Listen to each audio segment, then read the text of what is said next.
Good morning, guys, and welcome to our May 4th video lecture. This week we're going to be talking about the Vietnam War and the rise and fall of President Richard Nixon. So let's go ahead and get right on into it. So our first slide for the day, Nixon and Kissinger. President Nixon entered the White House with a mandate to alter the course of the Vietnam War. Many people around the United States were not pleased with how Lyndon Baines Johnson had handled the conflict. In one of the videos that you're going to see this week, one of the supplemental videos, you'll see people outside of the White House chanting, "Hey, hey, LBJ, how many kids did you kill today?" So the national mood when it came to the handling of the Vietnam conflict was quite negative. Nixon was elected on the promise that he would get the United States out of Vietnam. Now, who he relied on heavily was his national security advisor, Henry Kissinger.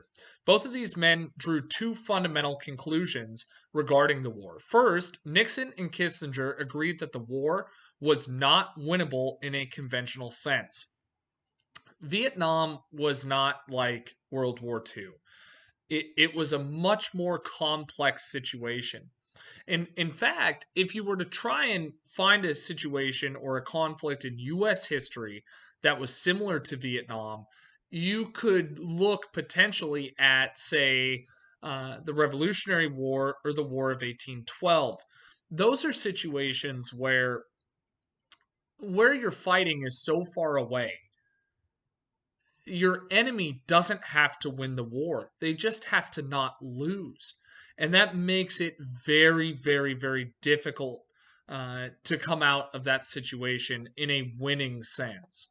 Okay, next slide.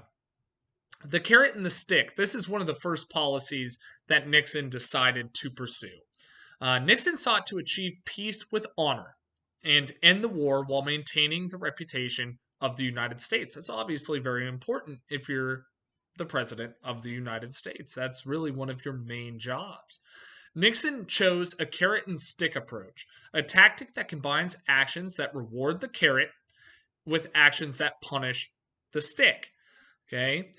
Using this strategy, he hoped to persuade the North Vietnamese to accept a negotiated end to the war. Okay? Next slide. North Vietnam digs in. Little progress was made after the peace talks commenced in Paris in 1968. In 1969, Nixon sent Henry Kissinger to Paris to reopen the negotiations with the North Vietnamese diplomats. Kissinger proposed ending the bombing of the North, which would be the carrot, right, the benefit, in exchange for their agreement to withdraw troops from the South. This was not met with much enthusiasm from the North. This is what the North said about that. They called the offer a farce and claimed that they were prepared to remain in Paris until the chairs rot.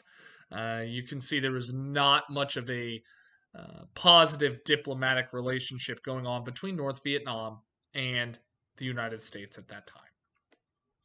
Okay. Moving on to our next slide, handing over the reins. When diplomacy failed to induce peace with honor, Nixon would seek another strategy. He called this strategy Vietnamization.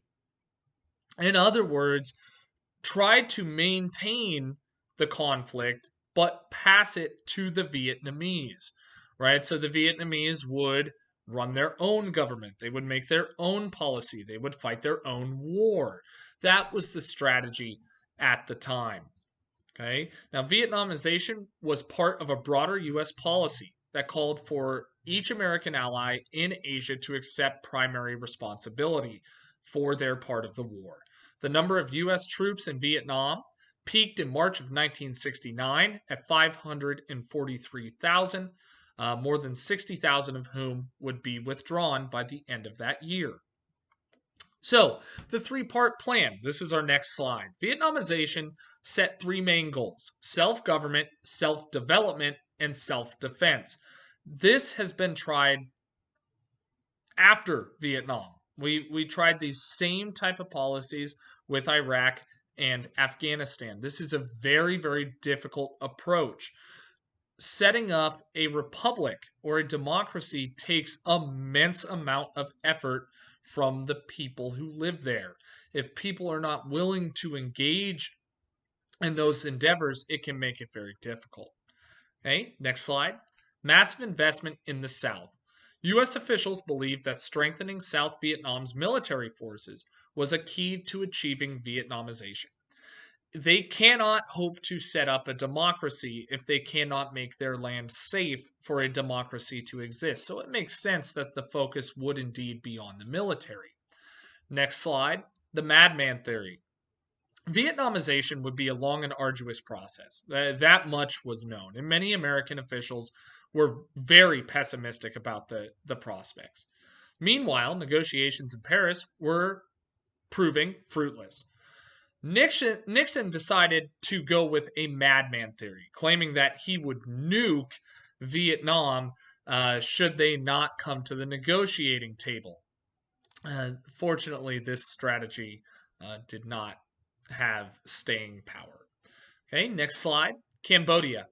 Nixon had previously demonstrated his willingness to expand the war. In March 1969, he secretly ordered the B-52 bombers to begin bombing Cambodia. This was not unusual.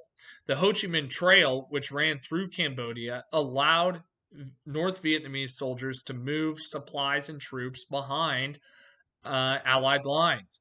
The bombing in Cambodia was conducted to try and make these supply lines ineffective. Cambodia was not officially engaged in this war, and it leads to a lot of problems for Nixon at home. And we're going to talk more about those as we go through. Laos was the same way. In February of 1971, Nixon launched a similar invasion of Laos, another neighboring country to Vietnam. After years of bombing, failing to dislodge communists in that area, the steady withdrawal of GIs had left fewer than 175,000 U.S. combat troops in Vietnam. So quite a downsizing of our physical presence in Vietnam is taking place early on in the Nixon presidency. All right, so that's going to go ahead and wrap up our lesson for today. As always, guys, stay well, stay healthy, and I miss you. I miss you a lot, okay? I will see you tomorrow. Have a good day. Bye.